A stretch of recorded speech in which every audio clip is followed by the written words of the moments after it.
So it's Thursday, the 5th of June already, and we are going to be discussing material related to exam number 2 in Biology 106. So you may have already checked your email earlier today, and in the email I explained to you the dilemma that I have every summer, and that is that during the fall and during the winter, I have so many instructional hours to get through the material, and in those semesters my lecture is only an hour and a half. And so my exam takes up an hour and a half. And in the summertime, my lectures are 2 hours and 10 minutes. And every exam I give, I lose instructional time because I let you go longer on the exams. It's the same exact exam. So 2 or 3 times during the semester, I kind of get up against a spot where I'm behind, and I'm already at one of those. And some of you already said, oh, there's only 2 lectures before the next exam. And that's true. There's only 2 periods of time. What I did, though, this next exam, as you look at your syllabus, is going to cover the autonomic nervous system, chapter 15.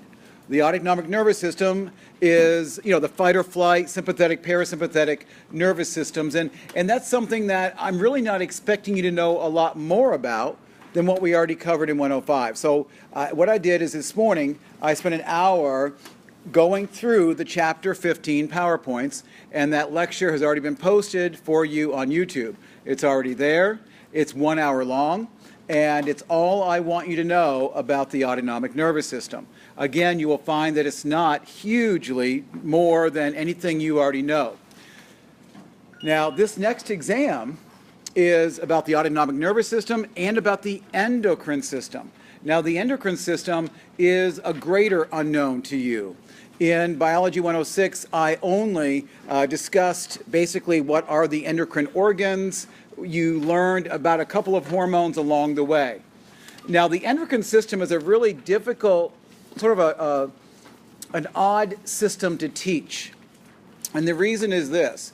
Almost every system that we will discuss, even the very first day, when I was talking about the hypothalamus and thirst, I mentioned ADH.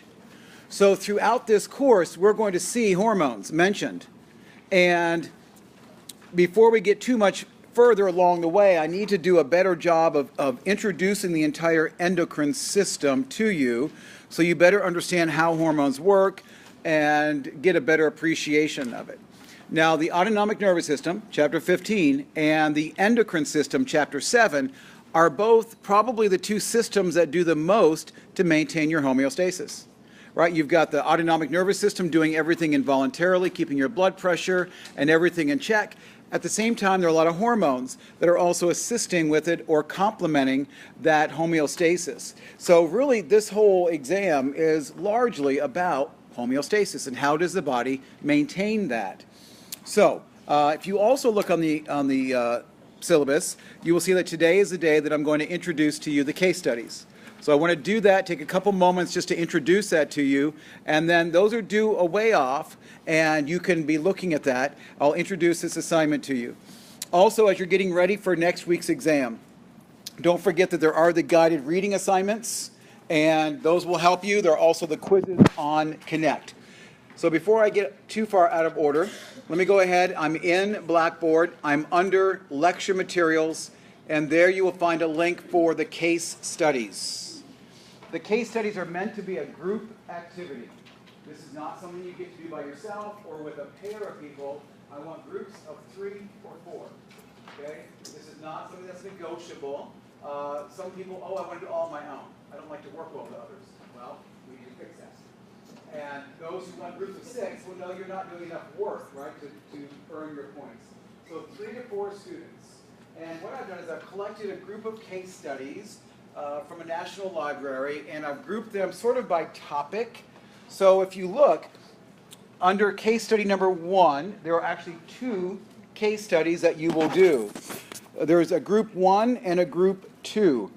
Group 1, all of these 5 or 6 case studies here all deal with something to do with the scientific method or maybe musculoskeletal physiology. The second group of them down here are going to deal with neuroscience and endocrinology. Okay, so we've got 2 different sets of these case studies. Each group will choose one from group 1 and one from group 2. So just click on the links. It'll bring you to a topic. These are little short stories, basically, maybe 2 or 3 pages long, and then followed by some questions. Now, some of those questions you'll already know the answer to just based upon reading the little article. Others will require you to look them up. If you look up something, make sure you cite it. Every one of these case studies should have citations at the end. Where did you go to get that information? Now, the case studies are due. When is it, the first one? 26. So it's a little ways off. Now, how you decide to do this within a group is up to you. Most of you in your labs are already in groups of 3 or 4 people. If there's 2 tables with 2 people in it, you guys can become a group. If you find that you are completely out of a group and you don't know where to go, contact me soon, and I will put some people together. If you want to be in a different group, we can work that out. One of the other things is that at the very top of this, there's a little form that you'll fill out. It says right here, case study group form, okay? And what that form is basically everyone in the group will sign it, saying that they all did equal amounts of work. Now, what you decide within your group is equal is up to you. But all of you have to sign this form and put down what percentage of the work you did. I hope everyone plays well in the playground and you all do equal amounts of work. Now, if there's a group of 4, 2 of you in the group could decide to do one of the case studies, and the other 2 could choose to do the other case study, and then just make sure before the end you do compare notes and check over each other's work for completeness, and then submit it as a group. You will submit this to SafeAssign. There's a link on here at the very top, and the SafeAssign link, only one of you, but one of you from the group will upload, your answers to the SafeAssign link, and that's just a way of making sure that you're not copying the work over from another group last semester. Okay, so anti-plagiarism tool. So look through them, look at topics, look at the work that you're asked to do, and then let me know if there's any problems. And next week is going to be a very, very busy lab in Tuesday and in Thursday labs. I'm going to warn you right now that it's going to be almost a double lab as far as time goes. So this summer we have labs that go 3 hours and 45 minutes. We're likely going to use up much of that time. Now, I know for the Tuesday group, you're thinking, okay, that's not so bad. For the Thursday group, you're already a little bit worried because next Thursday we have an exam, especially the Thursday afternoon group. Okay, you're probably the most affected by this. It'll be okay. It's going to work out. But just know that next week you're going to come in and do your iWorks lab on muscle physiology, and then you're going to turn right around and create your own experiment and do another experiment. You can still get it all done in a reasonable amount of time, but if you'll come in as prepared as possible next week, that will really, really help out with lab. So you got your case study. So let me know if you have any problems with that. Also, don't forget that under lecture materials, you do have the guided readings. There's one for 15 and 17, that is the autonomic nervous system and the endocrine system, and there's another one for chapter 7. I also recognize that I'm going a little bit out of order from the syllabus, so hang in there, but this is what will be on the next test. So this one is for both 15 and 17. It has some questions in here about the autonomic nervous system and about the endocrine system. I gave you a hint in the email I sent you that on the exam next week, make sure that you can very clearly compare and contrast the sympathetic versus the parasympathetic nervous system. So as you're going through that presentation on YouTube and you're listening to that, make sure you're really focusing on, can I compare and contrast the sympathetic and the parasympathetic nervous systems? You'll also want to be able to compare the autonomic nervous system with the endocrine system, one being nervous system, one being the endocrine system, and how are those systems different? How do they work similarly? How do they work differently? The biggest learning curve over the next week for you is going to be on the hormones. You may have heard of the hormones, but you don't know exactly what they do. It is a rather large body of knowledge, and I hate the word memorize, but before we can know things, we have to memorize them in some way. So what I've done is on this guided reading, I have given you I think, an easy to follow worksheet, and it basically, lists the gland, asks a couple questions about the structure, the hormones that are released, what do those hormones do, and what regulates them. So this is, 4, 5, 6 pages of what is that hormone? Name that hormone, what's its function, what target tissues are involved. So I would recommend printing that out and using that as creating a study guide for the hormones. Okay, so lots to do related to the endocrine system. Lastly, there are 2 quizzes for you for this exam, and when you go on to Connect, they're already there for you. One of them is for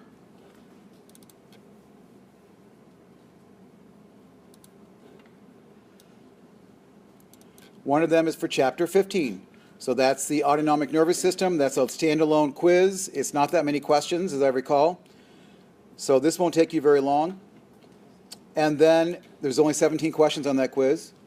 And then the second quiz is actually a double quiz. And you will do that second quiz. Now remember that these quizzes are not timed, and therefore you can go in and do them and leave. So don't feel like you have to wait till next Tuesday to start this quiz.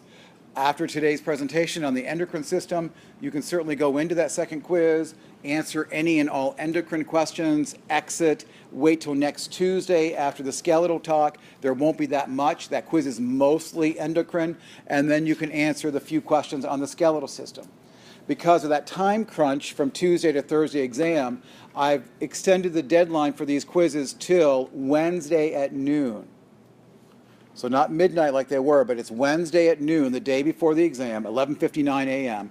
And then once we get past that noon hour, they'll become reviewable. So you'll still have 24 hours to review the exams, but keep that in mind. Those deadlines are posted on Blackboard and they're posted on Connect for you. So that's lots going on as we start thinking about this exam. Any questions for me at this point? Any questions for me about exam 2? It's coming fast, I know. The first exam had 6 lectures on it. There was a lot of material. I'm almost done. I anticipate being done tonight with the grading of those. I just picked up a few more from the testing center, and once I get through those, I'll be able to calculate grades, determine if there's going to be any kind of curve or not, and get those grades posted for you. So I hope that before I leave here tonight, I have it done. I'm not going to make a promise. It's a hope. Okay, I have to sleep too. So if I don't get it done by 1 or 2 tonight, I won't have it done. Okay, so if at 2 o'clock you can stop pushing what's going on. So I stayed up to 2 this morning grading exams, and I can see you. I can actually, if I choose, I can go in and track who's checking Blackboard like every 5 minutes. And I can see the frequency of how often you're checking your grades. Tell you what, I will post the grades, and then I will send an email that says the grades have now been posted. So don't even look until you see an email that says the grades have now been posted, and then you can go be OCD, right? But until then, just relax, take a big breath, you're going to be fine, and just know that those grades, it's the short answer question. There will not be short answer on this next exam. So that's a gift to you, maybe, so you don't have to worry about preparing a short answer question on exam number 2. Okay, so let's get going into the endocrine system. And the first thing you'll see is that I'm skipping over the first 73 slides in this presentation. Now, I'm not going to talk through those first 73 slides. Instead, I'm just going to fast forward through it and help you get oriented in these slides as to what I want you to focus on as you're looking at this. Again, some instructors don't teach a lecture on the endocrine system. Instead, they just wait until the hormones weave their way into the content, and then they say, oh, here's a hormone that does X, Y, and Z. I've done that before, but then I find that students kind of lack the basic understanding that's common to all hormones. So I want to make sure that that gets stated today. I want you to have an introductory understanding of a hormone. If you hear, for example, FSH, follicle stimulating hormone, you need to know that it's released from the anterior pituitary. And you need to know that it's targeting right? The reproductive organs. You need to have that kind of understanding. Then when we get to the reproductive system, we'll look at those hormones more specifically and find out more about their control. But for now, you need to be able to recognize the hormone, know from what gland it is released, and maybe not completely understand its function, but certainly have an idea of what it's involved in. Okay, so that's our focus here. Now, as I mentioned earlier, the nervous system and the endocrine systems are working together, but they do so in a very different way. You know that the nervous system uses neurotransmitters.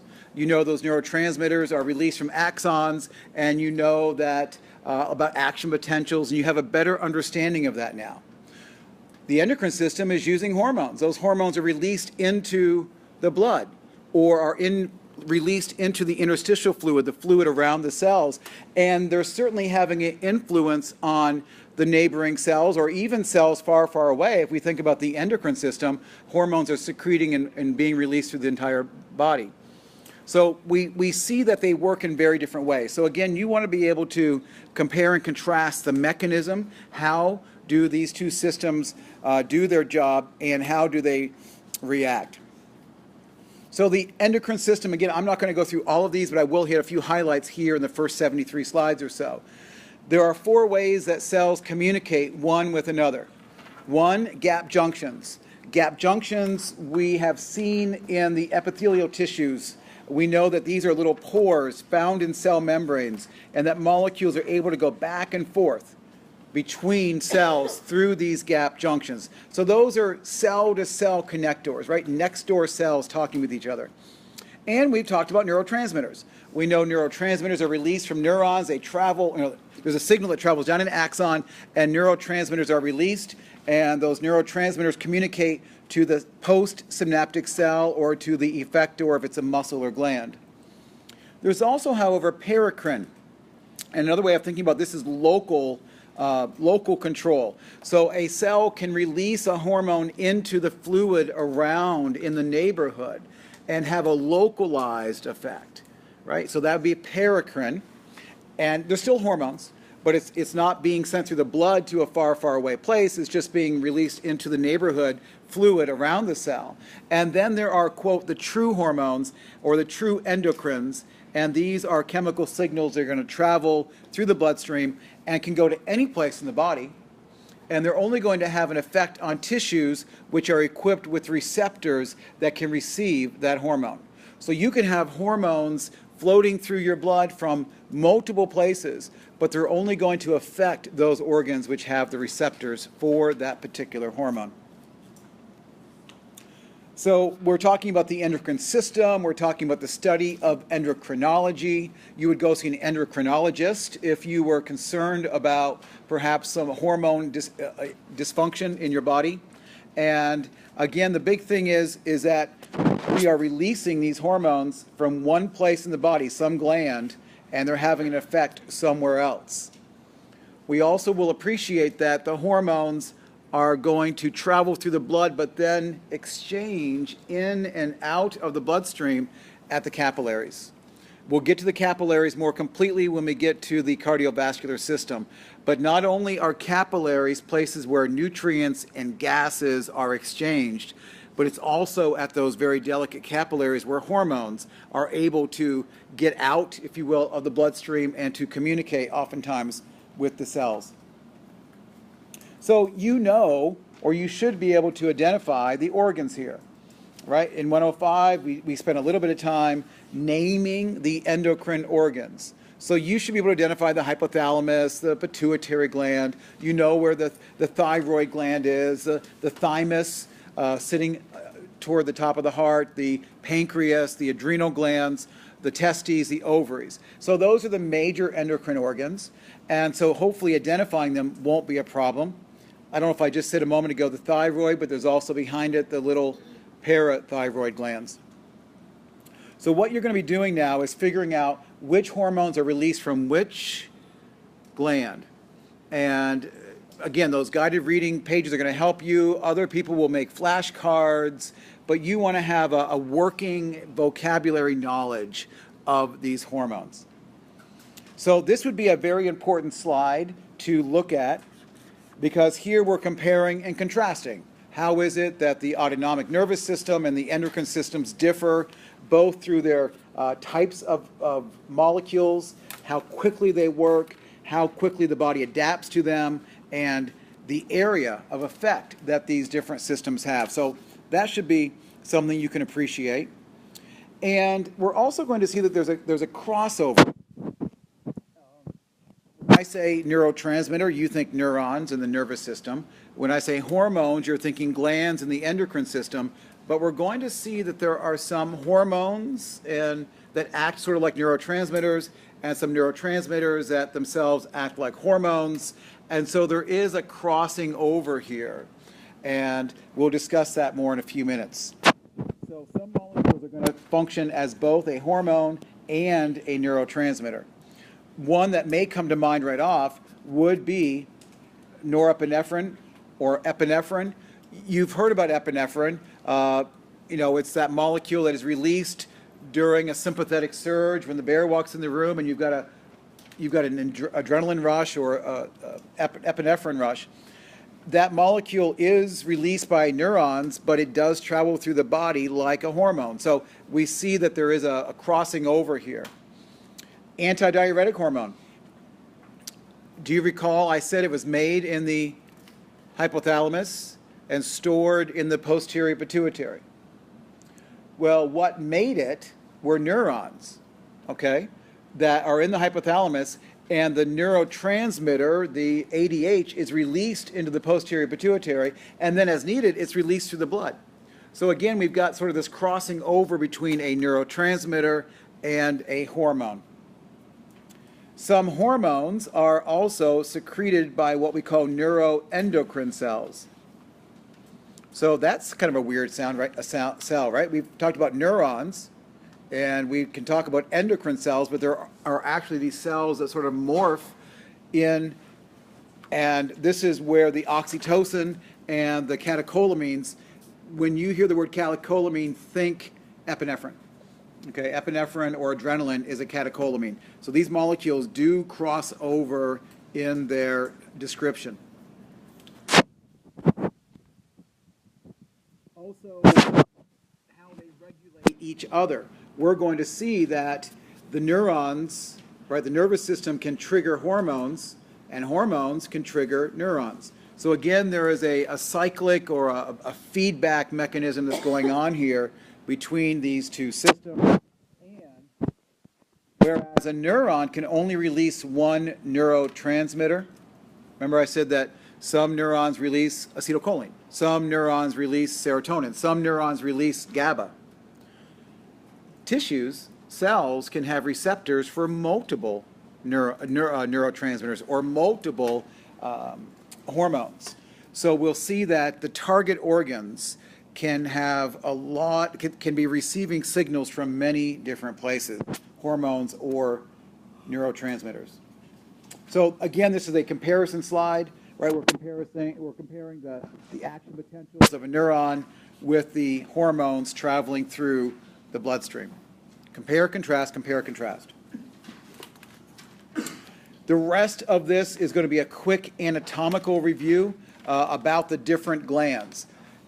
Again, your primary job here is, can you identify the gland? Can you point to it? If I ask you to identify it, can you identify the gland? And then can you tell me which hormones are released from it? So this is very small, I know.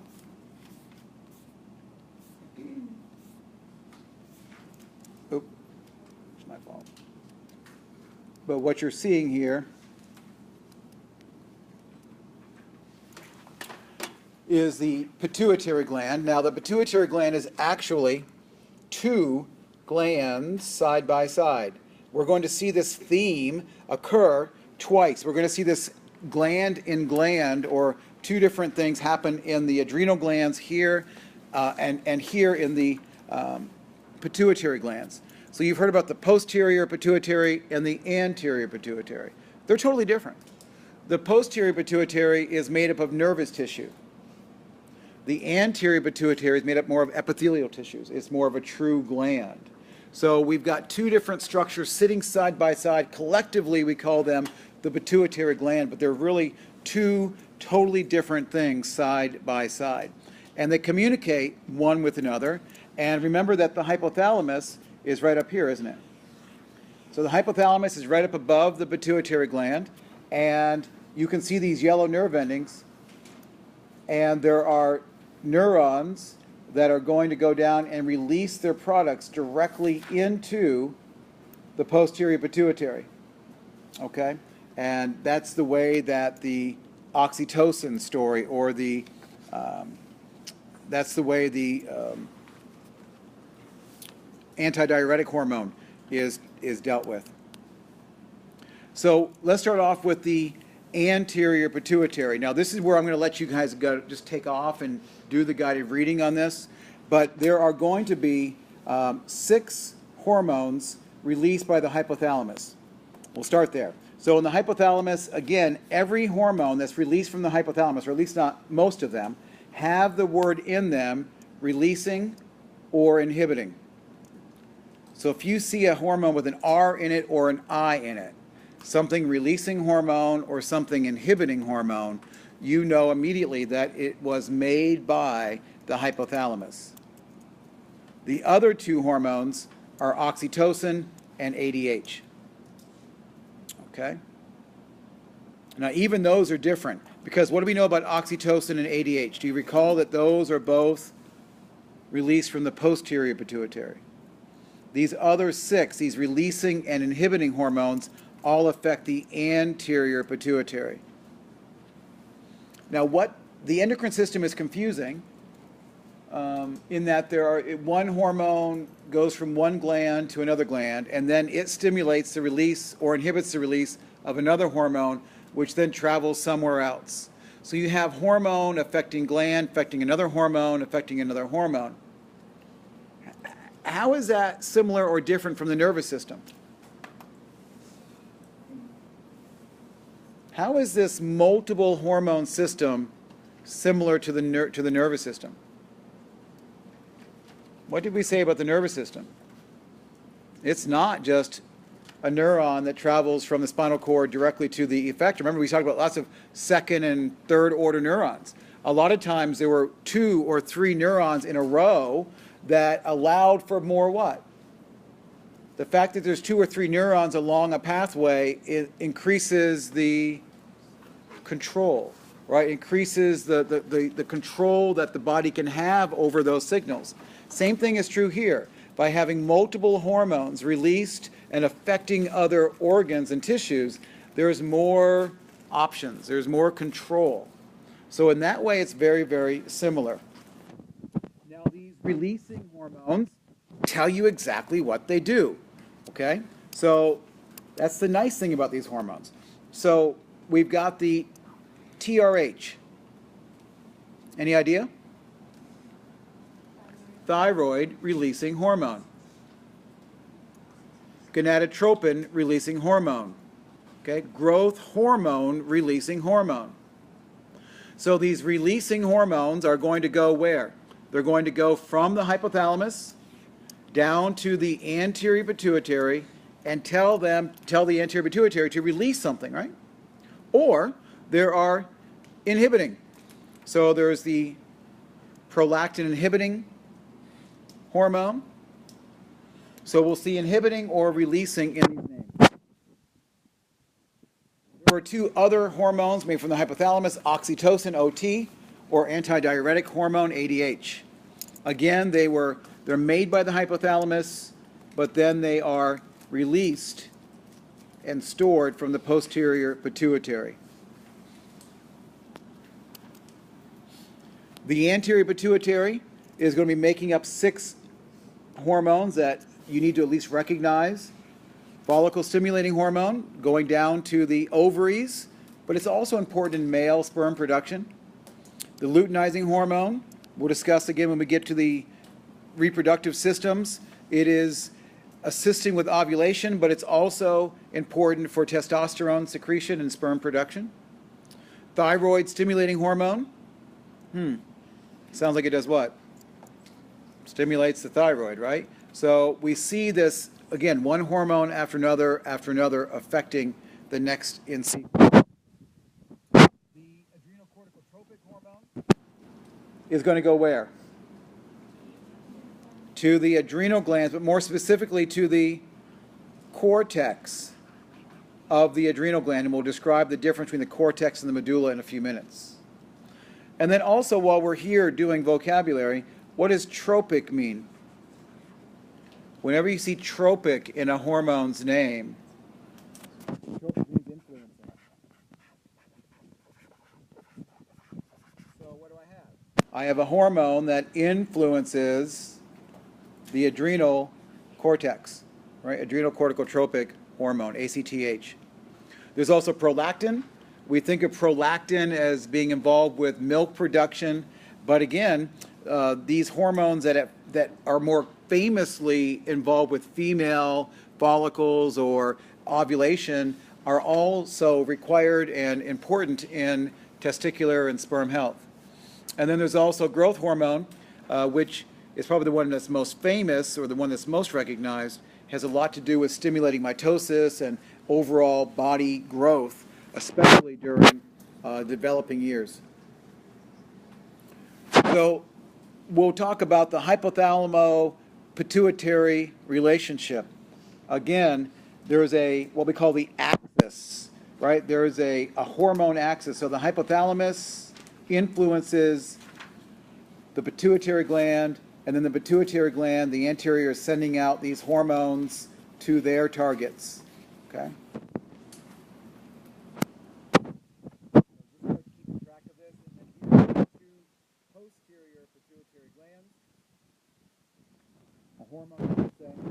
So again, we're up in the hypothalamus. Here there are neurons. They're found in a nucleus. That makes sense to us, right? Cell bodies, a bunch of cell bodies is a nucleus. So there's a group of them, and they're releasing, in this case, oxytocin and antidiuretic hormone into the posterior pituitary. The posterior pituitary makes nothing. Okay, all the posterior pituitary does is receive oxytocin and ADH from the hypothalamus, and then those hormones are released as needed.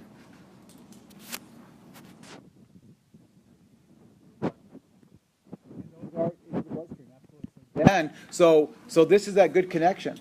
So at first, what would you call these molecules? They're released, they're made by neurons and released as neurotransmitters in the posterior pituitary. So in that case, they are neurotransmitters. But then, once they're stored there, they're released in the blood, and now they become hormones. So that's a great example of how one molecule is first identified as a neurotransmitter, but then is used as a hormone. So an ADH, that's neurotransmitter, so that's really not going down any other axons except from... It's only here. So that's the special job. The neurons that are here in the hypothalamus, that's the neurotransmitter that they make. They make it, and they keep releasing it into the posterior pituitary. So it's not traveling to the kidneys. Right. Right. That's it. That's it. That's the only place that those neurons release directly into the posterior pituitary. It's stored there until released. Okay. So there's the ADH, and we talked about ADH quite a bit. We know it's all about increasing water retention and reducing urine volume. Now, you will see in some literature the word vasopressin. Vasopressin is the same exact thing as ADH. So in old literature, and maybe even once in a while you'll see it now, vasopressin. So what does that word suggest to you? Vasopressin.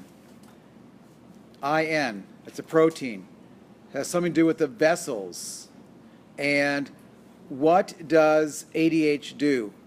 It can also cause vasoconstriction. So it can cause a pressing, if you will, of the vessels, right? Increasing the blood pressure. So historically, it was vasopressin. It was found to have more jobs than just constriction of the blood vessels, and so its name was changed to ADH. But some Some folks will still refer to vasopressin.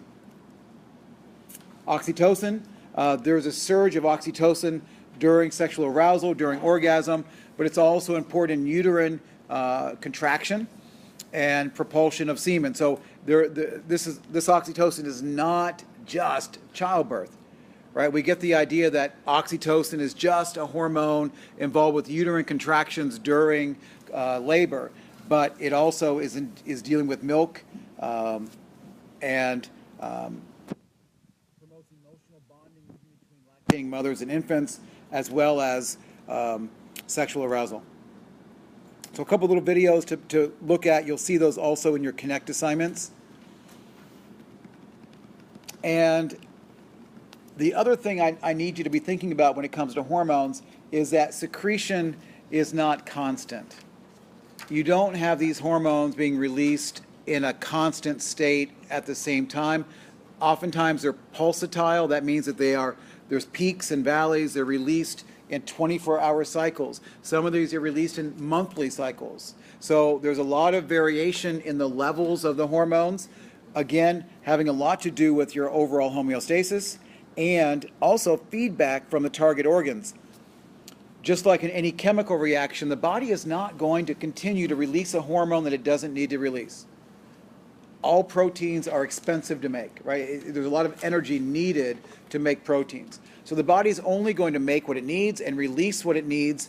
And so there's always very intricate negative feedback mechanisms that will shut down and stop the production of hormones when they're not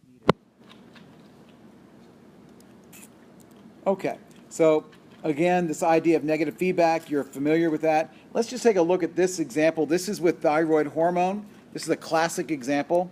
So from the hypothalamus, it produces TRH, thyroid releasing hormone. That TRH only has to go a short distance. It travels from the hypothalamus down to the anterior pituitary.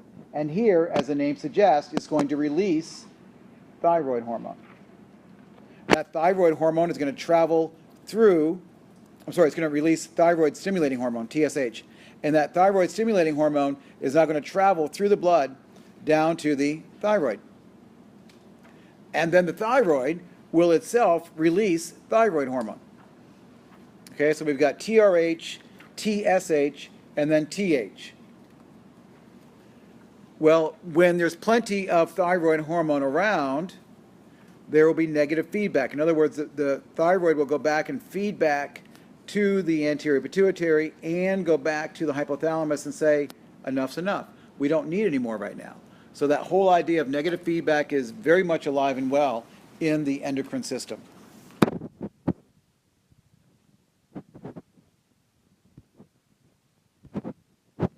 I'm definitely giving you a little bit more detail in here than what you need, but your job again is to go through this list, these first slides, grab the gland, make sure you know where the gland is in the body, make sure you know what hormone is being released by that gland, and what is the basic function of that hormone.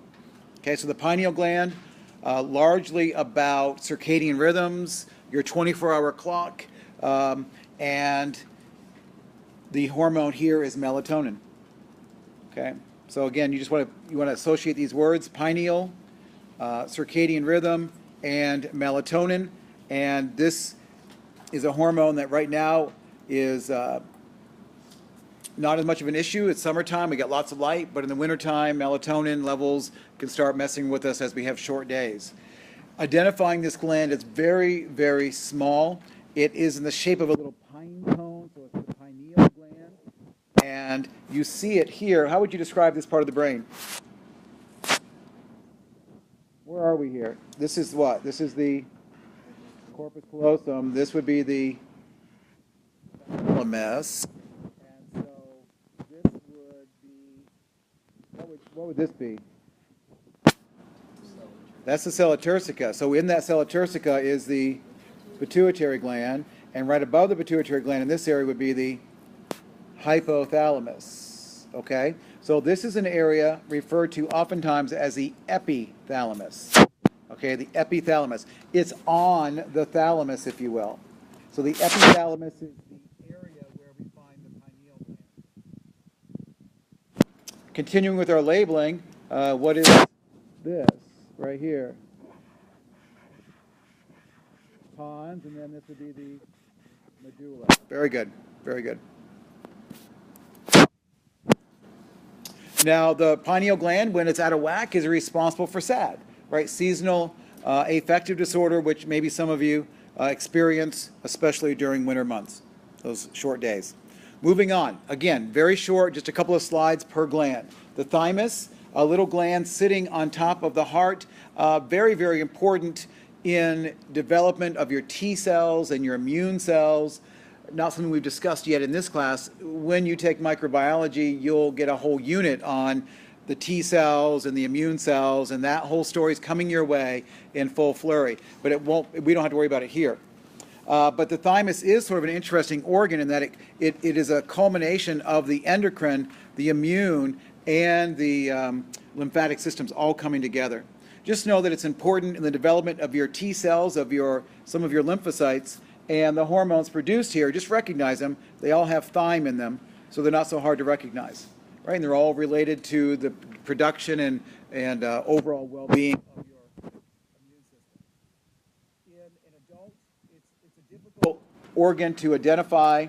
It's in the mediastinum area, on the superior sections of the heart.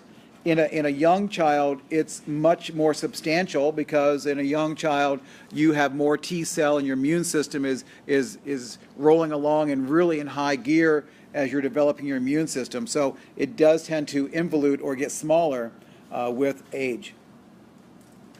Thyroid gland, we recognize the thyroid gland, right? Little butterfly-shaped gland below the thyroid cartilage. This is actually the largest endocrine gland. This is really quite large. It's even larger than the pancreas. And very, very red. And this is true of most endocrine glands, very red. So why would endocrine glands be very red? Lots and lots of blood, right? Because any hormone that's being produced has to be released into the bloodstream. So endocrine glands, by their very nature, are very vascular structures. The thyroid gland, again, I don't think any problem identifying it. And it's releasing a number of hormones. They're abbreviated T3 and T4, thyroxine, You'll just hear it called T3 and T4, so don't worry about the naming of it. But what you will see is that iodine is very, very important to your thyroid gland. And in fact, I guess about 100 years ago, when Mr. Morton got together with the government and decided, we want to make sure that everyone in our general population has a healthy thyroid. And so they started adding iodine to our salt. And that was sort of like fluoride in the water to help our teeth, and then we got iodine in our salt to help our thyroid glands. And now with as much salt as we consume as Americans, our thyroids are in no problem when it comes to iodine, but it used to be an issue. And if the thyroid gland does not get enough iodine, it becomes a goiter, it becomes very much enlarged. So we don't see goiters anymore in this country because we all consume copious amounts of salt and iodine. On the posterior side of the thyroid gland, there's a variable number of little glands, 2 to 6. This one shows 4. These are the parathyroid glands. Very simply, they release parathyroid hormone. Very simple. When I get to bone homeostasis next Tuesday, I'll be telling you more about parathyroid hormone and how it's involved with calcium regulation. So we'll pick up on this story down here in bone resorption on Tuesday. Again, each one of these glands, each one of these hormones will be discussed in greater detail at the appropriate time as we go through the course. You may recognize too that all these solid black background pictures are from APR. So any of these images you see I've grabbed from there. Let's go down to the adrenal glands. This is incredibly important to the autonomic nervous system as well as to the endocrine system. So the endocrine glands really are like the pituitary glands, 2 glands in one. There is a cortical region, the cortex, and the cortex makes a totally different set of hormones. So this is actually a blow-up of the cortex. And then in the center, you have the medulla. So two completely different regions sitting side by side. They are sitting on the superior border of the kidneys. They, like the kidneys, are also retroperitoneal.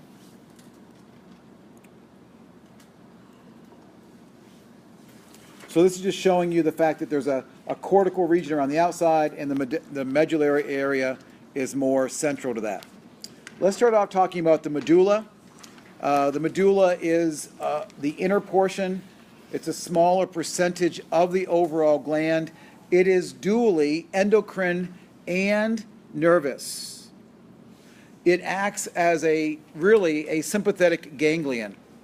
Now, the autonomic nervous system lecture that I recorded this morning will bring you back to a better understanding of the sympathetic nervous system and will remind you of that significance. But basically what you have is you have neurons sending signals to the sympathetic ganglion, which then are going to release some hormones. And so this adrenal medulla is basically a connection between the autonomic nervous system and the endocrine system. When stimulated, the adrenal medulla is going to release catecholamines. That's a class of molecules. In that group, epinephrine, norepinephrine, dopamine. So when you hear those three molecules, epinephrine, norepinephrine, or dopamine, those are all different types of catecholamines. Okay. And what's the other name for epinephrine? Adrenaline. Same thing. So just depends upon the book. And norepinephrine is the same as noradrenaline. So you'll see noradrenaline or norepinephrine. You'll see epinephrine or adrenaline. So don't think, oh, what is that? That's different. It's just a different name for the same thing. What is norepinephrine? Is that just the opposite? Decreases? It's not the opposite. It's another molecule. When we talk about the sympathetic nervous system and this big surge, and epinephrine being released, we'll look at the breakdown of this. But it's just another molecule. For the purposes of this course, I'm not going to try to separate them very much. Okay, I'm not going to try to separate what does epinephrine do differently from norepinephrine. Think of them both sort of as stimulants to the sympathetic nervous system for now. Now, here's a big difference. When the adrenal medulla releases epinephrine, it has a much longer effect as a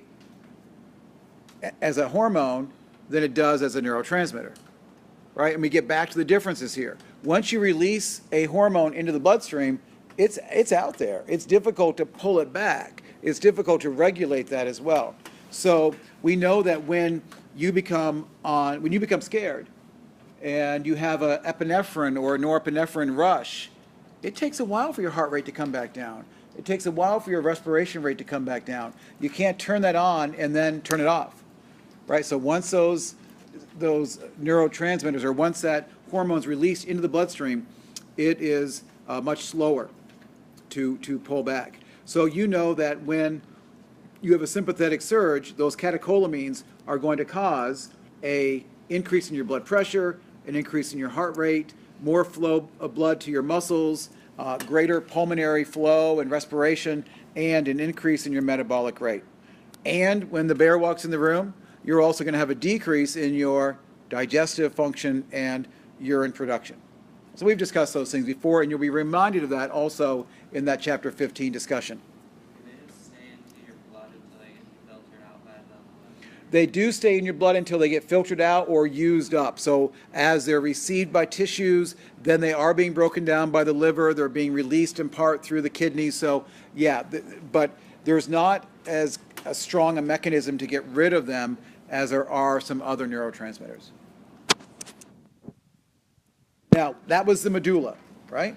Again, this is very basic. I'm hoping your head's not spinning too fast. I know I'm going fast through this, but you need to go back and just make those flashcards up, name that gland, name that hormone, what's it basically doing. The adrenal cortex, the outer layer, is the home where about 25 different steroid hormones are made. Totally different.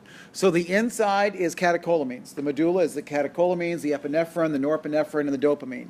The cortex is made up of layers, and all of these layers are making up different steroid hormones, corticosteroids. Now, what was the hormone that's going to influence these? The adrenocorticotropic, remember that ACTH made by the anterior pituitary was going to travel down and influence somehow the adrenal medulla. And here we're going to be making corticosteroids. You'll also hear them called corticoids. So there are 5 major steroids coming from these layers. And I do want you to grab these. We'll be talking about them at different times. In the cortex, there are 3 layers of the cortex. They're each called different zones. There's the zona glomerulosa, the zona fasciculata, and the zona reticularis. Aren't those great names? Now, everything from the glomerulosa is releasing mineralocorticosteroids or mineralocorticoids. That is, these are steroid hormones that regulate your electrolyte balance. Minerals, right? Electrolytes. Then there is a middle layer of the cortex. It's the fasciculata. Here, you're releasing corticosteroids. That is, hormones that somehow regulate sugar. And then there is the reticularis. It's the inner layer. And here you are secreting sex steroids. This is where women produce their testosterone. Right? Women do have an amount of testosterone produced in their body, and it's produced from their adrenal glands. It's certainly not from their testes, right? They don't have those. Right? But women do have testosterone, and men make estrogens, and they make some of those hormones that we think of as being female hormones, and they're made here in the male as well. So I would never ask you to label these 3 layers, but I do want you to maybe see that you've got 3 distinct layers. So this would be the medulla down here, and then the 3 layers, 1, 2, and 3 of the cortex, and we would have, what was the deeper one?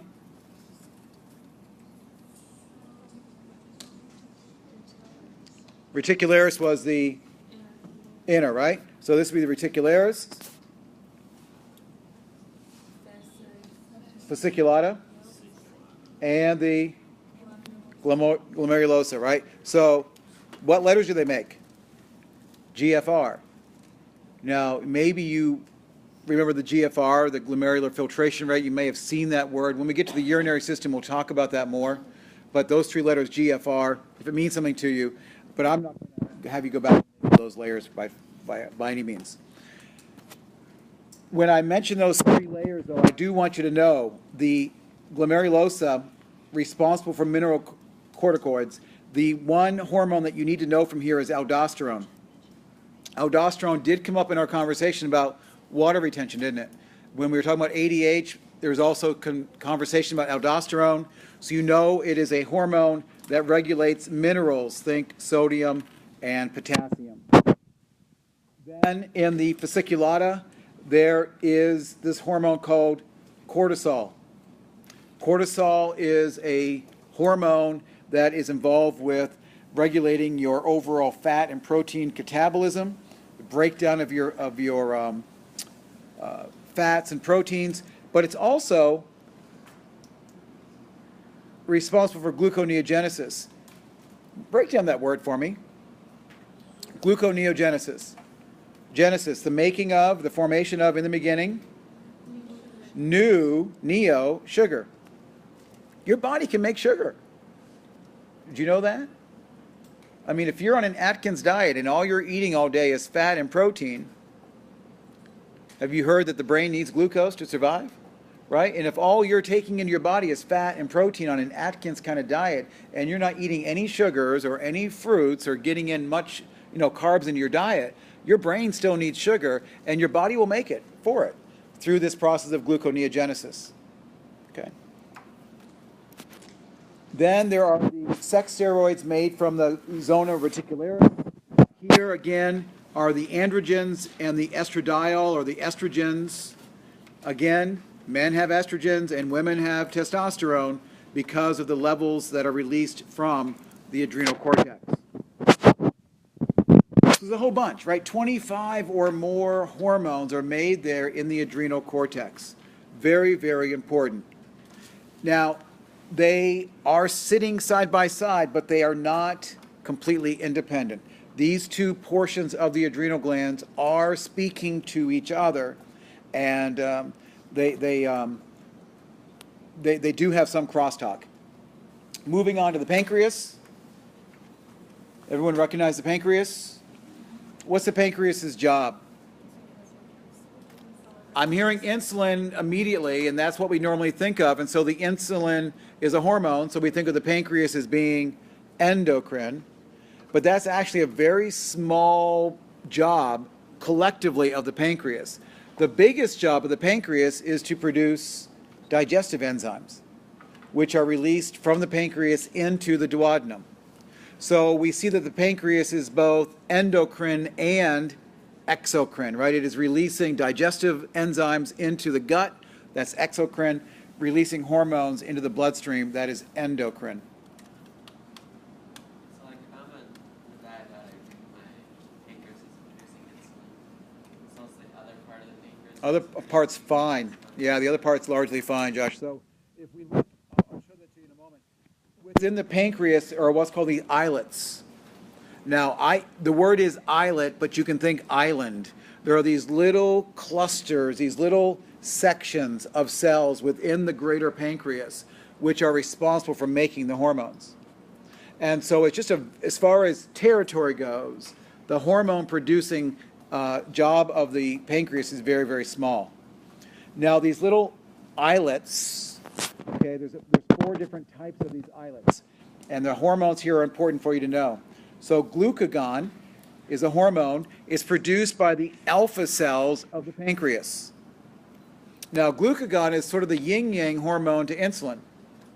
We don't hear about it as much.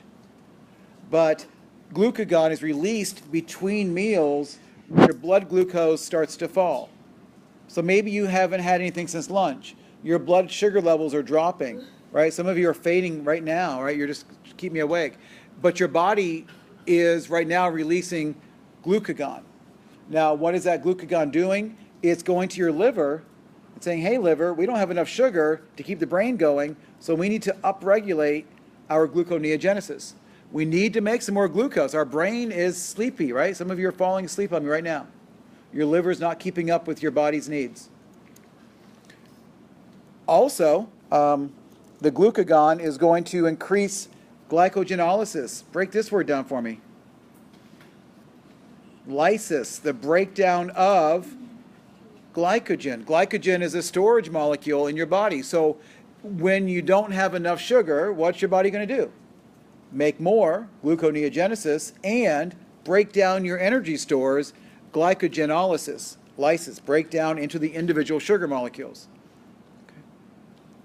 Now, glucagon has a direct connection with adipose, and we're learning a lot more about obesity and diabetes and the pancreas and the nervous system and how all of that goes together. That's a really huge area of research right now.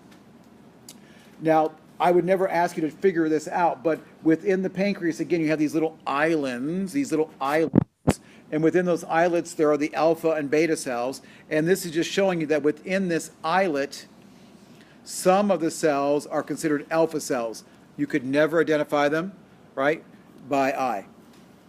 Now, there are also the beta cells, and these are the cells that probably have the most fame. The beta cells of these islets are producing the insulin. Insulin is produced during and after a meal, telling the body what? What's insulin tell the body to do? Take up the glucose, right? It's the sign to the body cells saying, hey, this guy just ate, and let's take up the glucose. But what happens to a person whose insulin levels are not sufficient? Their body doesn't know to take up the glucose, and as a result, their blood sugar levels stay high. And we know that that high blood sugar level over time has some negative effects on the body. So it's important for a diabetic to self-medicate with insulin if they're a type 1 diabetic, and they got to keep their blood sugar under control because over time, high blood sugar damages nerves. High blood sugar over time damages capillaries. And we know that keeping those levels in check goes a long way to maintaining a normal, healthy life for a diabetic. And the complications are much greater if they're not able to keep, either not able or not willing to, work really hard to keep their blood sugar levels as level as possible. So insulin and glucagon are sort of yin-yang hormones. One is being released while the other one is not, and their job is to keep your blood glucose level as constant as possible, at least within a normal homeostatic range.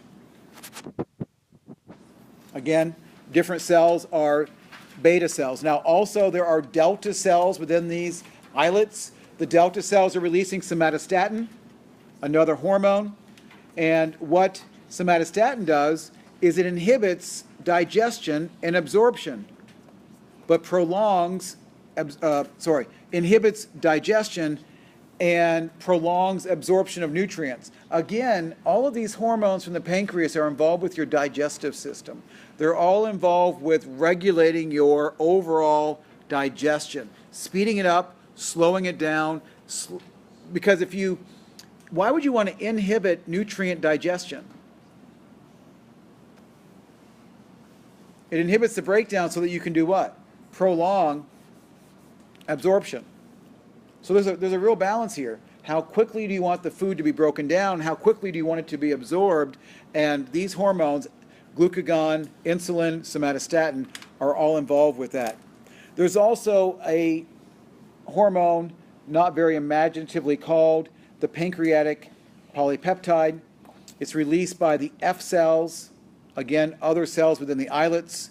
There's also gastrin that's released by the G cells. Again, you'll see that they're all involved with regulating stomach acid, regulating pancreatic enzymes, regulating how quickly the stomach can empty or how quickly it'll move food through the digestive system. Some hormones will raise your blood sugar, some hormones will lower your blood sugar. We'll deal with that later. Just know that there's a lot of regulation going on here. Moving down to the gonads, ovaries and testes. I think we probably have this one down. Again, we'll deal with this more specifically later in the course.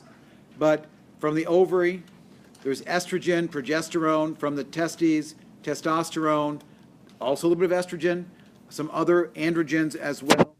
Now just know the estrogen, the progesterone, and the testosterone.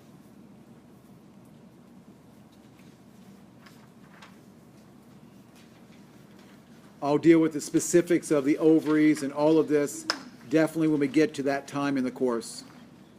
Okay.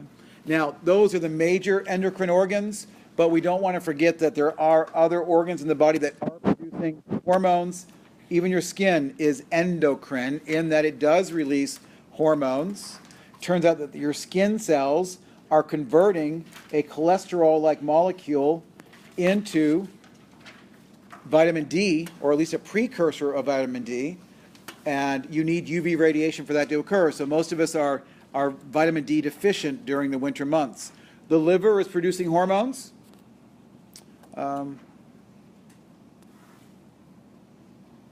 Angiotensinogen, erythropoietin, there's one we've at least talked about in the past, right? Erythropoietin. When you think of erythropoietin, where do you normally think of it being produced? In the kidneys, right?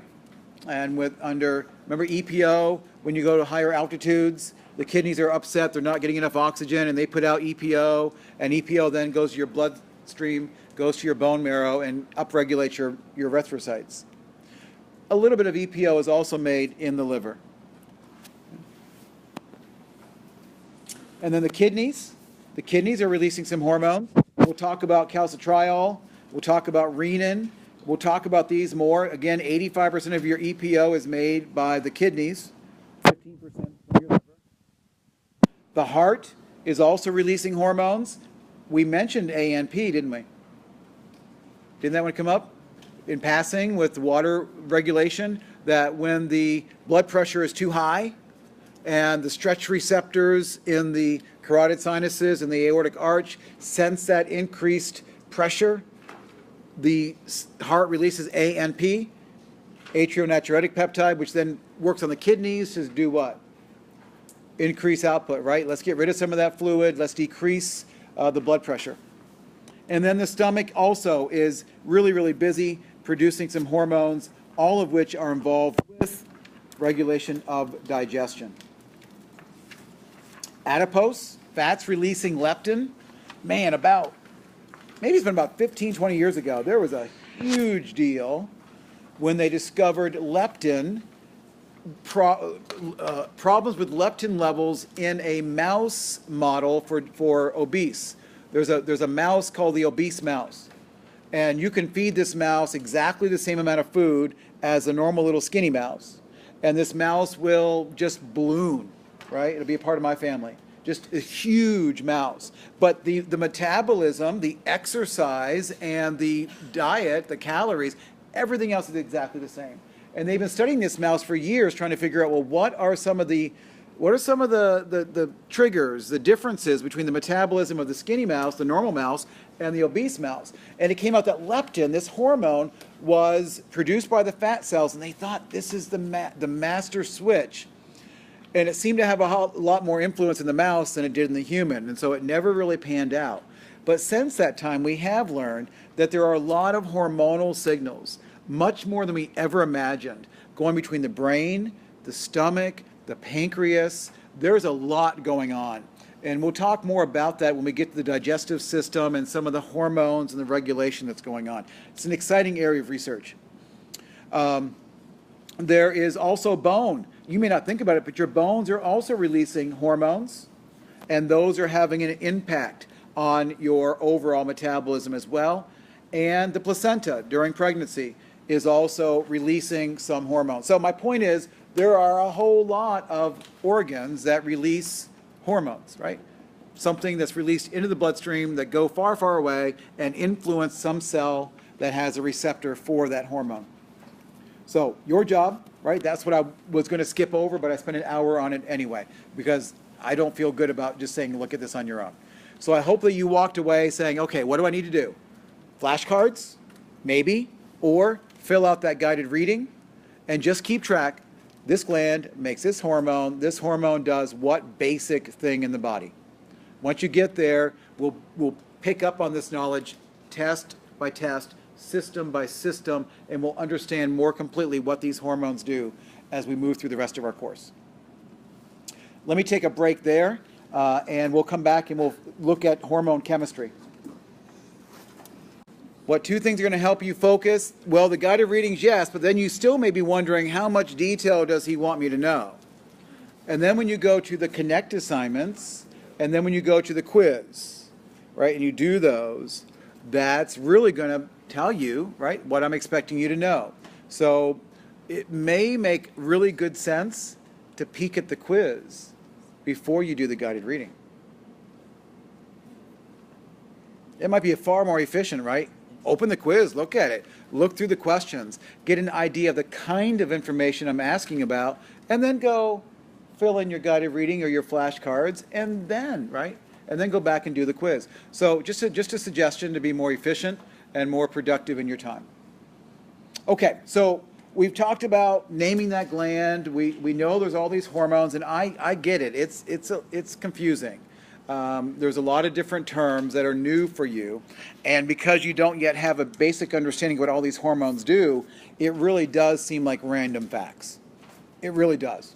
I agree. It is very much random, this hormone, this gland, and you don't know the story yet, and you're not going to know the story until we get to that particular system. So it is at this point random facts that you've got to keep straight. Maybe this will help a little bit, though, as we describe the chemistry of the hormones. Hormones come in three basic classes, three chemical groups. Number one, steroids. Steroid hormones. Now, what are steroids? What they belong to what group of molecules? Steroids are lipids, right? They're fats, they're lipids. So they're all derived from cholesterol. Again, you have to have sufficient cholesterol levels in your body to make your sex hormones and your steroids, your steroids. So when you think about your gonadal or your adrenal gland, right? Those mineralocorticosteroids, those glucocorticosteroids, they're all hormones made from cholesterol. Then there are peptides, proteins, right, that are hormones. And the hormones produced from your pituitary gland, the hormones produced from your hypothalamus, as well as ADH and oxytocin, those are all protein hormones. They oftentimes end in IN, but not always. So don't let that be your final answer. But what you will find as a general rule is that if it ends in sterone, right? Sterone. If it ends in sterone, it's a steroid. So that's a pretty decent clue. It's not every time, but most of the time. And if it ends in IN, as in oxytocin, it's oftentimes, not always, a peptide or a protein. Now the third group are what's called the monoamines, or the biogenic amines. Now these are smaller. They're still derived from amino acids, but they're very, very small peptides.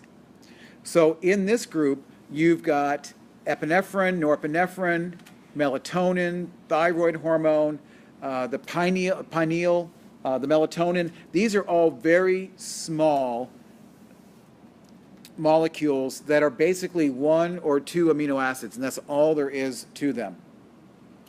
So that means that all hormones are either made from cholesterol or from amino acids, right? We've got to have those building blocks in order to make our hormones. I'm not going to ask you to recognize any of these chemicals, but you may notice that this is cholesterol. You're not going to memorize it, but it has this very characteristic 4-ring structure to it. And all these other hormones, boy, from across the room, they all kind of look the same, don't they?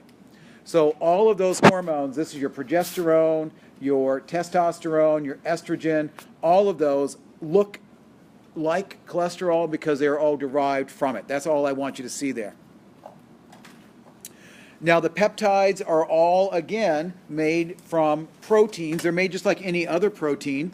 So we think back to transcription and translation and the making of proteins. Let me back up. Would there be a gene for testosterone? Do you have a gene for testosterone? You have a gene for collagen, right? It's a protein. You have a gene for elastin. You have a gene for hemoglobin, right? Proteins. DNA goes on to make mRNA, which makes proteins. But do you have a gene for testosterone or for estrogen or for any hormone, steroid hormone? No, right? Because DNA goes on to make mRNA, goes on to make proteins. It does not go on to make directly lipids. So there, you don't have a gene that is just for testosterone. Now, not to confuse you, but you do have genes that make enzymes, which might be necessary in making testosterone, but you don't have a testosterone gene. But you do have genes for these other, right, for the proteins, the hormones that are proteins, you do have genes for these. Now, what do we know about hormones? They're being released through the body, but we need to have regulation over them. So we wouldn't want to have the hormones floating through the blood always activated or always on. So most of these hormones are first produced as an inactive free-throw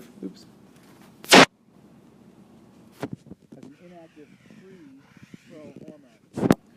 And what that means is that it's produced, but it's not yet active. It's turned off. And then as it goes through the endoplasmic reticulum and goes into the Golgi, then it gets packaged as a final hormone. So there's just levels of steps needed for production. So I'll demonstrate this with insulin with you. So insulin is produced. It ends in IN. Pretty good clue that it's a what? It's a protein, right? This is a protein hormone. That means it's made up of many amino acids, and you do have a gene for insulin. There is an insulin gene. And if we look at this, we're looking at, you know what, I've got the wrong picture on here. This isn't helping. So I'm talking about insulin, but I've got a picture about thyroid hormone. That's not going to help. So I grabbed the wrong picture here. Let me go ahead, but I will tell you that insulin is going to first be made as a pre-proinsulin, and then it will become proinsulin, and then eventually it'll be made into final insulin. But this picture is not related. That's my error. And then let me give you an example of a monoamine, the biogenic amines. Another example of this would be melatonin. Now, yes, this is where it gets a little confusing. Melatonin does end in IN. It is a protein, but it's one of these really, really short kind of hormones. So there is a little bit of memorization going on here.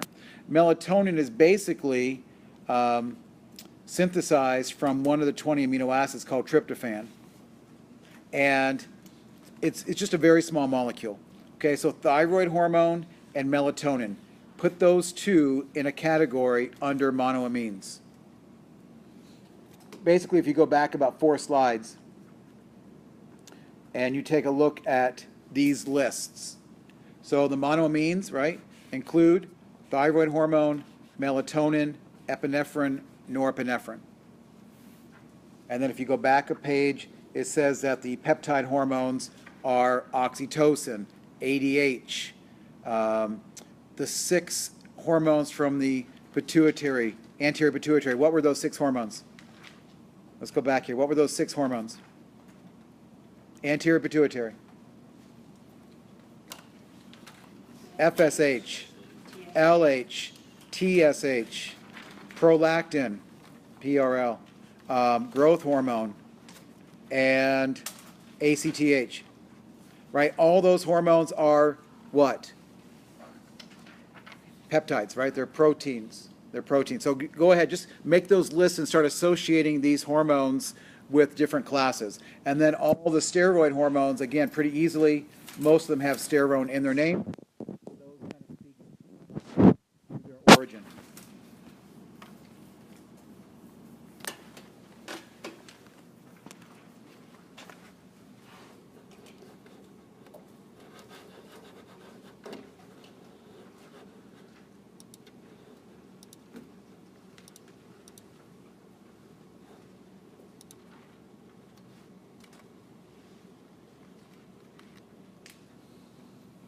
Here we go. So this picture is about thyroid hormone. Thyroid hormone is a monoamine, so this picture is correct.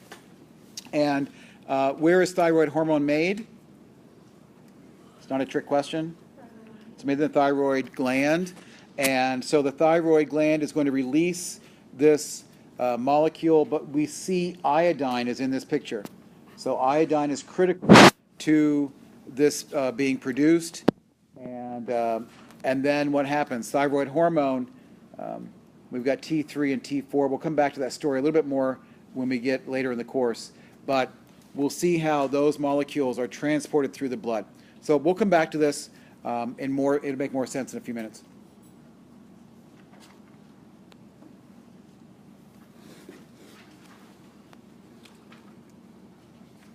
We'll come back to that picture. Let me try to describe more of the background to you right now. So in the thyroid gland, there are cells called follicular cells. It's just a kind of cell within the thyroid gland.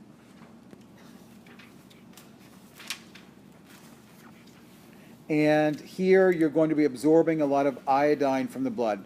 I've already said to you that if you don't have enough iodine, your thyroid's not happy. You need iodine to make the thyroid hormones, and it's stored there. In fact, if you have a thyroid tumor, if you have any kind of thyroid cancer, they will give you radioactive iodine. And that radioactive iodine is selectively taken up by the thyroid gland and will destroy that cancer. And iodine really doesn't get absorbed by any other tissue. So you can give someone radioactive iodine and it will only travel to the thyroid and destroy those cancer cells.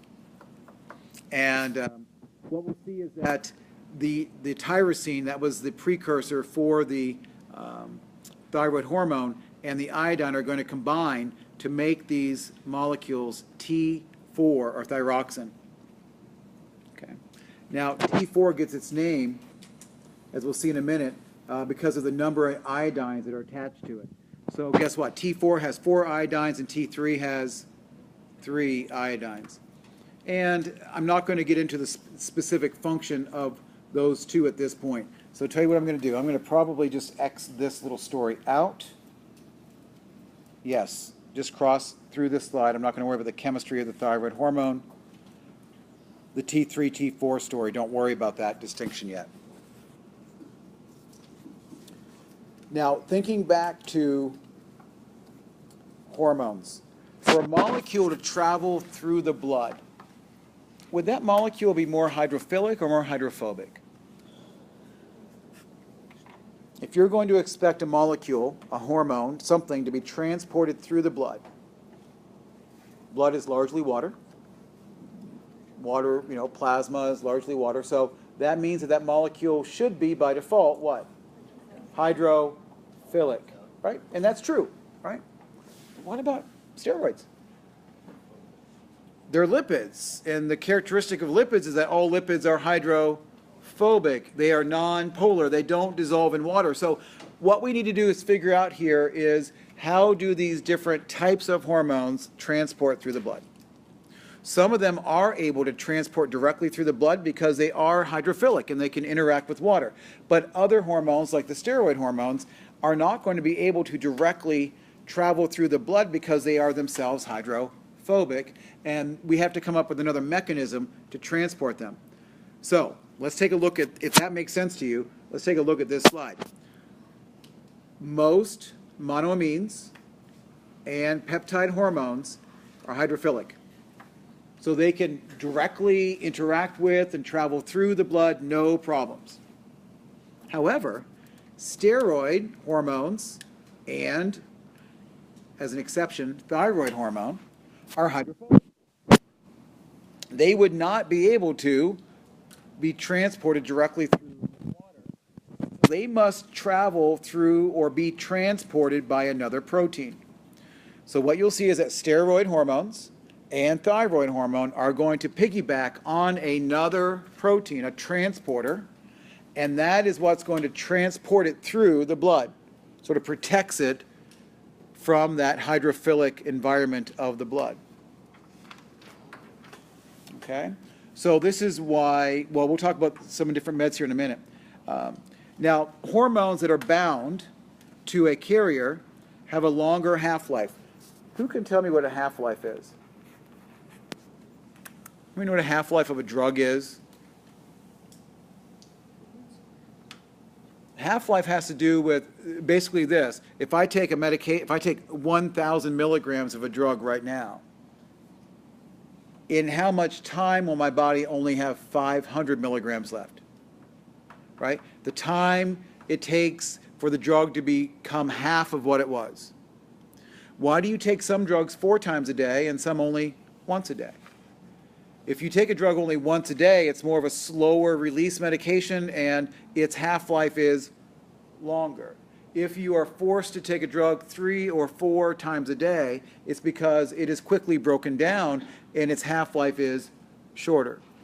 Okay? So if a protein or if a hormone is bound to one of these carriers, it is more protected and therefore is hanging around longer in your bloodstream, and we would say has a longer half-life. What organs are breaking down drugs? The liver, detoxifying, and the kidneys are filtering and you're urinating out your meds. So again, if a medication is not being broken down quickly by the liver and is not being readily filtered out by the kidneys, then it's going to hang around longer and have a longer half-life. So if the molecule is unbound, then it's more likely going to be broken down by the liver or leave through the capillaries or get into the urine. So what sorts of proteins carry these hormones? Well, you've heard of albumin. Albumin is the most common protein in your blood. It is, when I described albumin last semester, I said albumin was the molecule that helped to regulate fluid movement in and out of your blood. And that's true. But albumin is also one of the important hormone-carrying transporters. And then there's another one, thyroxine-binding globulin. So this is a protein that specifically grabs onto thyroxine and carries it through the blood. Another thing is that steroid hormones can bind to globulins. What are globulins?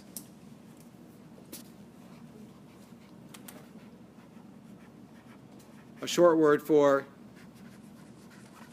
immunoglobulins, antibodies, right? So it's possible for your steroid hormones to kind of jump ship or hitch a ride on some of your antibodies, your immunoglobulins.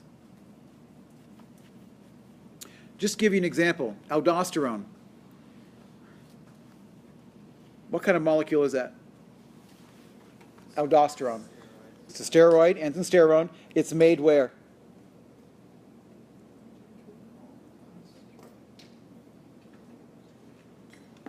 Where were the steroid hormones made? The adrenal gland, specifically in the cortex, right? And this was the one mineralocorticoid I told you to know, right? So this was aldosterone. It's a steroid. It's made in the adrenal cortex, and it's regulating sodium and water levels. As an example, it has a relatively short half-life. And the reason it has a relatively short half-life is that most aldosterone is unbound. That means it's not being well protected, and so it's quickly broken down. Only 15% of it binds up with albumin and other carriers. So it has a short half-life, right? It's not protected. Whereas if we look at other hormones that are more protected, they would have a longer half-life.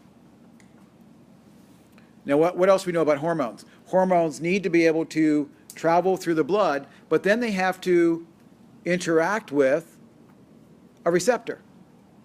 Right? They have to interact with a receptor on a cell. If the hormone is bound up, guess what? It can't interact. It's like trying to if you're getting a ride on something, you can't get off very easily. So you have to be unconnected to have an effect. So receptors, when we talk about hormone receptors, what are we talking about? Hormone receptors are typically proteins, or they might be glycoproteins, and oftentimes, where are they? Where do you think about these receptors being? Do you picture receptors? When you dream about receptors, where are they?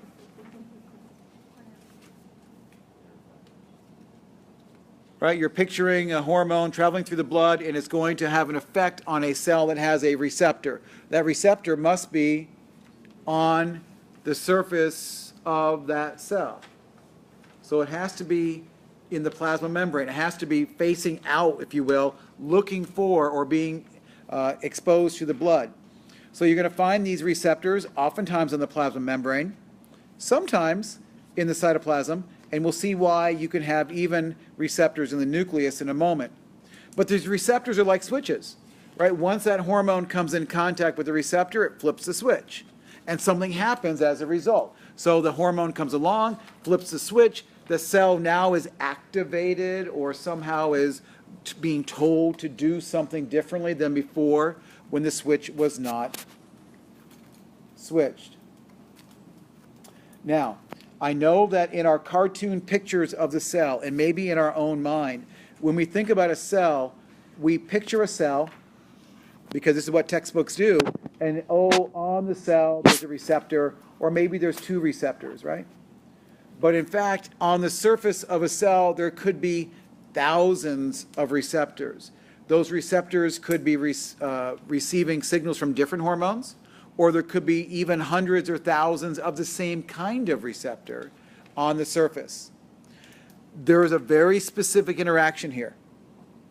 It's almost like the lock and key of enzymes. Not exactly, but very, very similar. So a hormone can only affect a cell which has a very particular receptor for it. So it is, like that lock and key enzyme type of mechanism. There's a specific receptor for each hormone. So if you're insulin, there are insulin receptors. If you are testosterone, there are testosterone receptors. If you're estrogen, there's an estrogen receptor. Whatever we're talking about, there's a receptor for every hormone in the body. That is another level of organization, another level of control. It's also possible, though, for receptors to become saturated.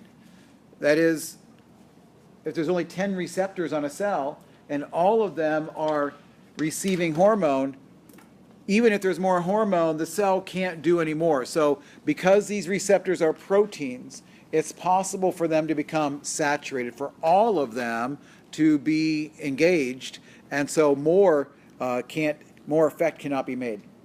So let's take a look here. This is a hydrophobic hormone.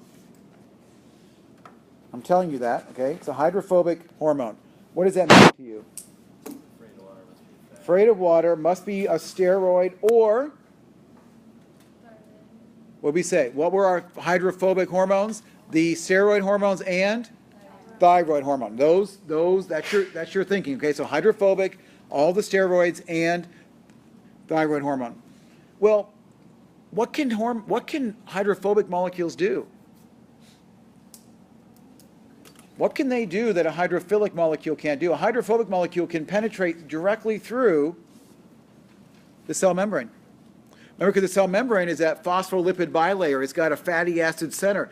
And so hydrophobic molecules, yeah, they have more difficulty traveling through the blood. They have to be carried.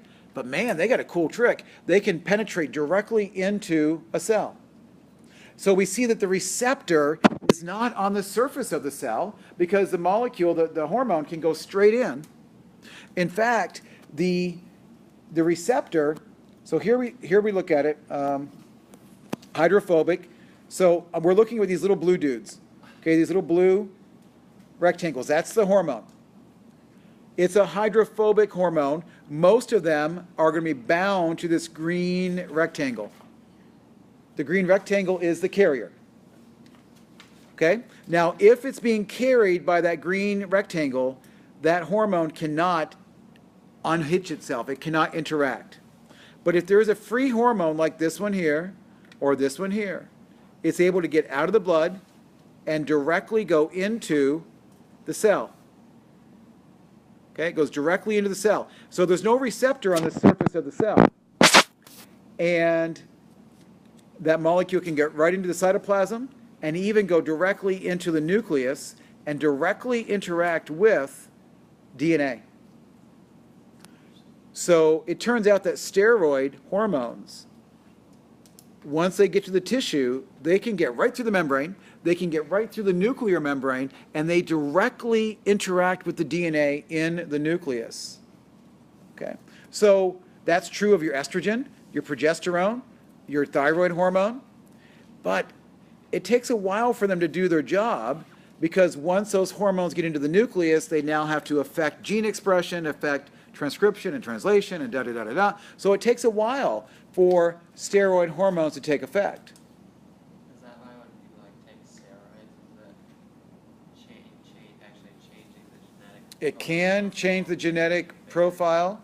It's also true that you would not want to, whenever you're dealing with hormones, you don't want to take hormones and then come off them quickly. There's a lot of feedback regulation with that, so typically you're weaned on and weaned off from hormones to help out with some of the negative feedback issues. Now, what if you're a hydrophilic molecule? So the hydrophilic molecules are the yellow ones. They're already freely floating in the blood. They don't need a carrier. But in order for them to interact with the cell, there must be a what? A receptor. So we see there's a receptor in the membrane, and when that hormone binds, there's something that happens inside the cell through a second messenger activation system, and these can act very, very quickly. So we see that there's sort of a pros and cons to this. If you are a hydrophilic hormone, what's your advantage? If you're hydrophilic, you don't need a carrier, you don't need a transporter, but you do need a receptor on the membrane of the cell. If you're a hydrophobic hormone, you need a transporter through the blood, but you can directly get into the cell right? So there's sort of a pros and cons to being a hydrophilic or a hydrophobic hormone. So here's just the same picture again, same idea, but now we're looking at T3 and T4, thyroid hormones. Again, what are they? They are hydrophobic. They have to be bound and carried through the blood. And only if they are released and are free can they penetrate into the cell, go right through the cell membrane, directly into the nucleus, and interact with the DNA. Okay, direct, direct, direct.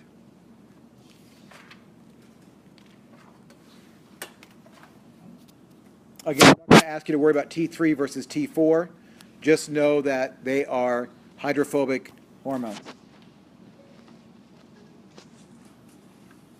Now, what does the thyroid hormone, what does the thyroid do? When you hear the word thyroid, you know that the thyroid overall is involved in regulating your metabolism, right? Has a lot to do with your metabolism. So when thyroid hormones activate a cell, what sorts of things do they activate? Turns out that thyroid hormone activates and makes more muscle protein, okay? And there are a lot of other things going on that have overall metabolic changes. So a person who has hypothyroidism, what might some of their symptoms be? Weight gain. Tired, weight gain. If you have hyperthyroidism, you might have weight loss or overall have a, quote, faster metabolism, right?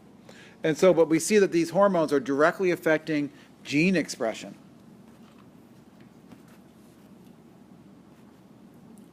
So again, a couple little videos. If this story is making sense, fantastic. If it's not making sense, watch those videos, re-listen to this. It'll all come together for you.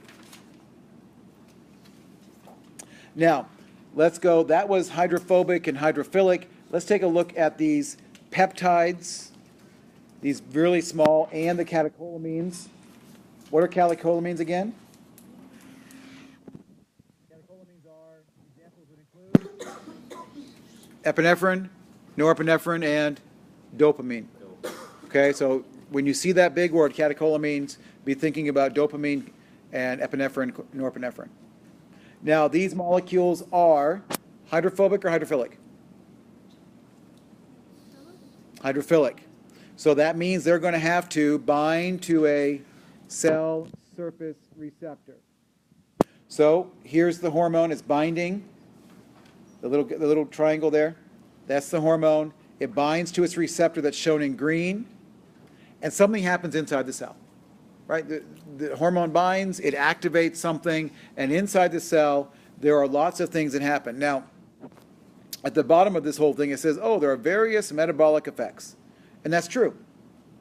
So by the hormone binding to the receptor inside the cell, it turns on different effects, and we'll call it a mysterious black box for right now.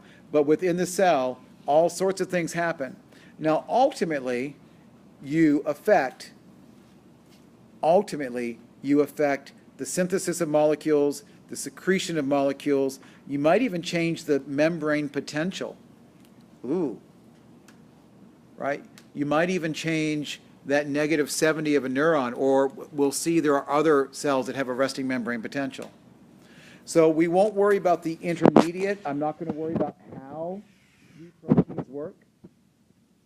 We're going to say sort of this big mystery at this point. But as the hormone comes in, it is definitely going to have effects inside the cell.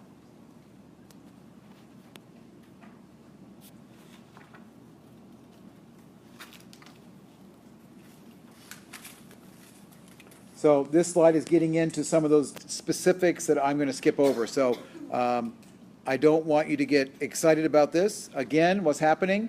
A hormone comes in, binds to its receptor, and magical things happen inside the cell. Okay. Having some internet connectivity issues with the computer here. Hold on.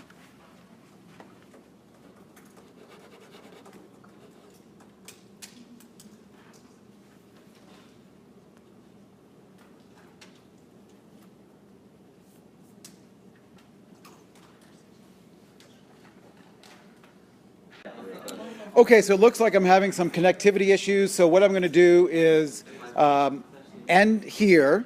Give me a second. End here. And we'll pick up with this last little bit, review the main ideas of the endocrine system. Now, I can wait, but you cannot wait until next Tuesday to start getting serious about this exam. Okay, it's going to come really fast at you. So this weekend, listen to that PowerPoint lecture on YouTube for the autonomic nervous system. This one will also be there for you to review. And then we'll pick up at the end of this and finish up. Now, Chapter 7, there's not a whole lot. It's a little bit about bones. Remember the osteoclast and osteoblast story? And there was also some information about bone development, and then a little bit about calcium metabolism. The other thing I want to tell you was that, now I've forgotten what it was. So do your Connect assignments, do your Connect quizzes, and, oh, I know what it was. The syllabus, there's a typo.